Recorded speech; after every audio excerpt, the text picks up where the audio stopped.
Спорт бұл атау өз ішіне көп нәрсені қамтығанымен, аты естілгенде есімізге бір ғана ұғымды салады. Ол болса бәсеке. Бас жүлде үшін бар мүмкіндікті пайдалану аталмыш спортсменнің ерлігі, мықтылығы, намысшылдығы, отансүйгіштігі болып бағаланады. Спорт тарихына көз жіберсек, спортсмендердің қарсыласына деген құрметі, аяушылығы бас жүлдені алғасын оянып жатады. Себебі өте түсінікті. Бас жүлде бәрінен де маңызды. Бірақ алтыннан Алланың үкімін артық қойып, алтынсыз құрметке, мәртебеге ие болған мына мұсылман жігітінің оқиғасы баршаның таңданысын тудырды.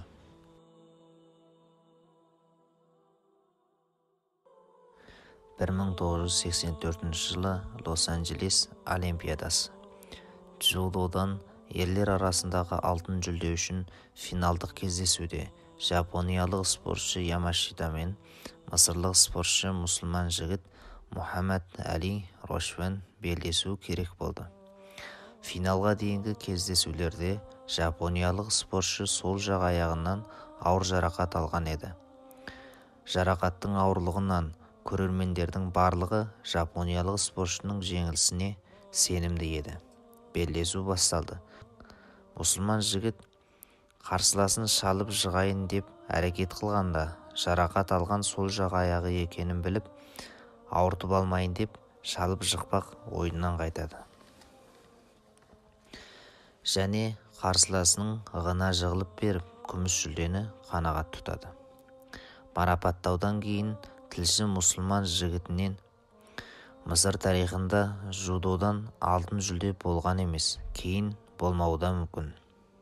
Негізі сіз қарсыласыңыздың жарақатын пайдаланып жығып алуға мүмкіндігіңіз болды ғой, неге пайдаланбадыңыз деп сұрақ қойды. Сонда мұсылман жігіт, бұндайға менің дінім ислам рұқсат бермейді. Бұл менің дініме де ақылағыма да жат нәрсе деп жауап берді. Мұсылман жігітінің бұл сөзі миллиондаған адамның таңданысын тудырды. Көптеген адамның ислам дініне келуіне себепші болды.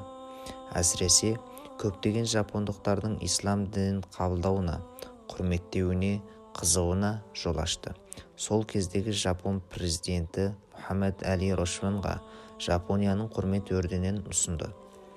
1985 жылы халықаралық олимпиада комитетінің әділ ойыншысы және әлемнің үздік спортшысы сыйлығын жеңіп алды.